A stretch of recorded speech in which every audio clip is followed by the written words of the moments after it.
We have already talked about how Henry VII came to the English throne, how Henry VIII separated from Catherine of Aragon, how he left the Catholic Church and married Anne Boleyn.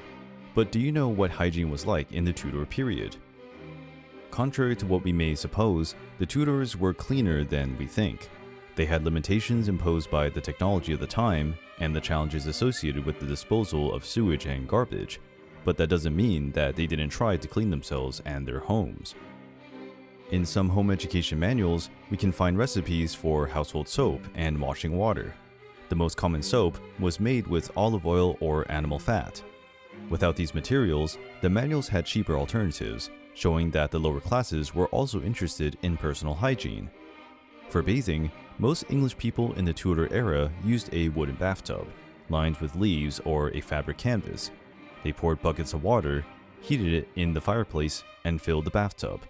We can say that this laborious process deterred people from taking fewer baths than we do today. However, there was nothing to stop them from taking a daily bath.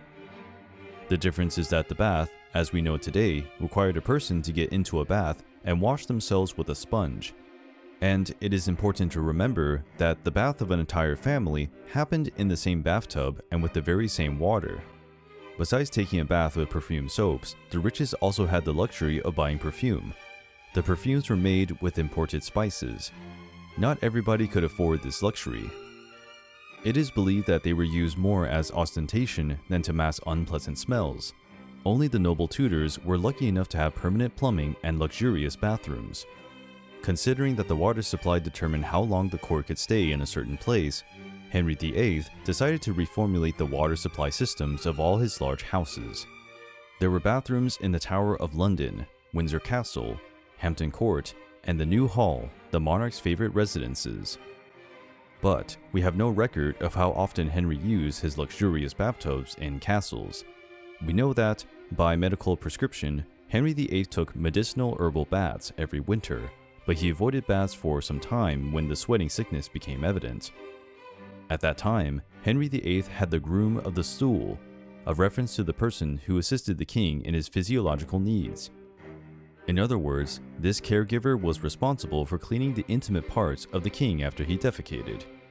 Because of their proximity to the king, the stool servants also had other functions, such as changing the king's clothes, serving as an advisor, and even administering some taxes. Elizabeth I did not have a groom of the stool for being a woman.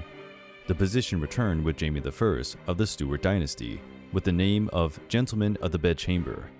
The name was used until the rise of Queen Victoria, but her husband, Prince Albert, used a similar service. The position of groom of the stool only ended in 1901.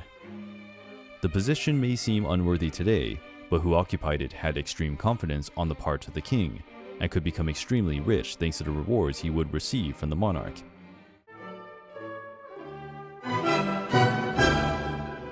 Although the hygiene of homes and cities were not as efficient compared to current standards, the English always tried to keep their homes clean.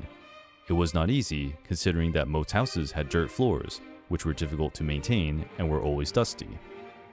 Household utensils like plates and bowls were usually made of wood. This was another challenge for housewives, who needed to keep them clean without the help of current cleaning products.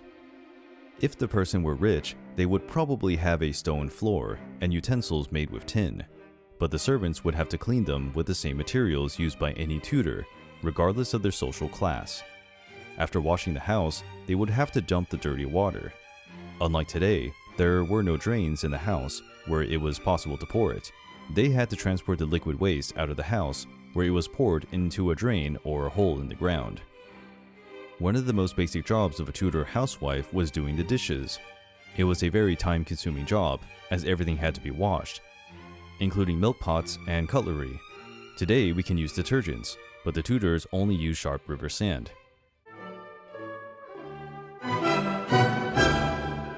The first toothbrush was only invented in 1857. How did people in the Tudor period manage to keep their teeth clean? Obviously, dental care was quite precarious. Many people, poor or aristocrats, ended up with extremely yellowish or brown teeth. This does not mean that they did not try to find ways to keep their teeth clean, clear, and pleasant breath. In the medieval period, dental cleaning practices were more obvious. For example, they rubbed a damp cloth on their teeth to remove the surface layer of dirt, mouth rinsing with water to eliminate food waste, chewed herbs or mint to refresh their breath, among others.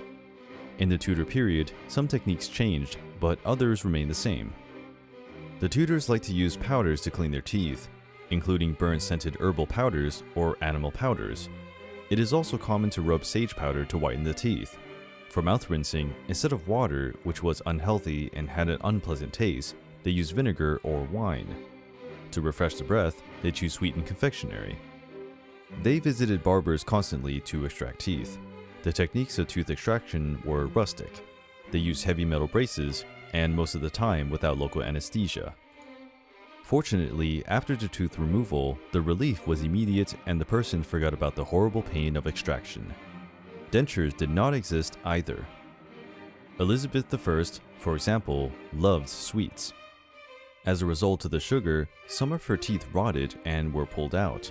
With this, the queen began to use cotton pads between the holes of her extracted teeth. The first teeth, made of gold, were only made in the middle of the 18th century. There were many daily cleaning powder recipes. Most people used chimney soot to rub their teeth and then chalk or salt as a whitener. There were also some strange recipes to use after washing.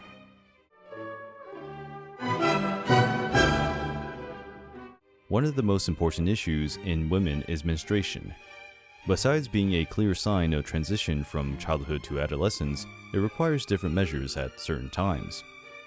Menstruation normally appeared between the ages of 12 and 14 throughout Europe. It was an issue that varied between classes, because it is necessary a certain percentage of weight and body fat for the first menstruation to appear. Women from the higher classes, with less active lives and eating larger proportions of meat, started their cycles earlier and bled more. Margaret Beaufort clearly menstruated before her adolescence, since she gave birth to Henry VII with 13 years of age in 1457. There is an almost absolute silence regarding the ways of dealing with menstruation at that time. It is known that the word people called menstruation in the Tudor era was flower, and that menstruating women used nutmeg and bouquets to hide the resulting odors. To contain the intense flow, some women used techniques based on their beliefs, such as taking some of an animal's hair and attaching it to a green tree, that is, a new one. Another proven remedy was to boil a frog in a pot and use it in a bag around the waist. The most realistic methods were to rely on various types of moss, also used to absorb the blood flow of wounds, which could be applied by women to stop menstruation.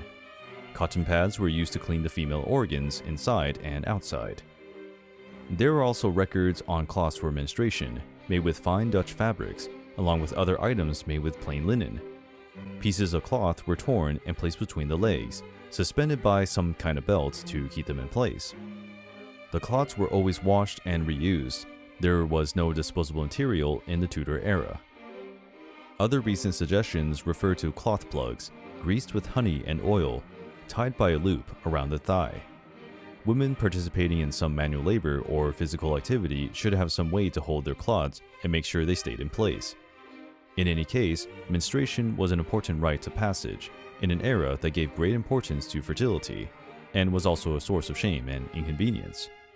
The medieval surgeons and Tudor did not fully understand the role menstruation had in the reproductive cycle of women. Menstruation was seen as a method of the body spilling blood unnecessarily accumulated by the body. Without it, the uterus would overflow with liquid, and it could choke or suffocate the woman. At the same time, the church had several unpleasant and potentially harmful ideas about menstrual blood. It was a punishment from God that all women had to endure.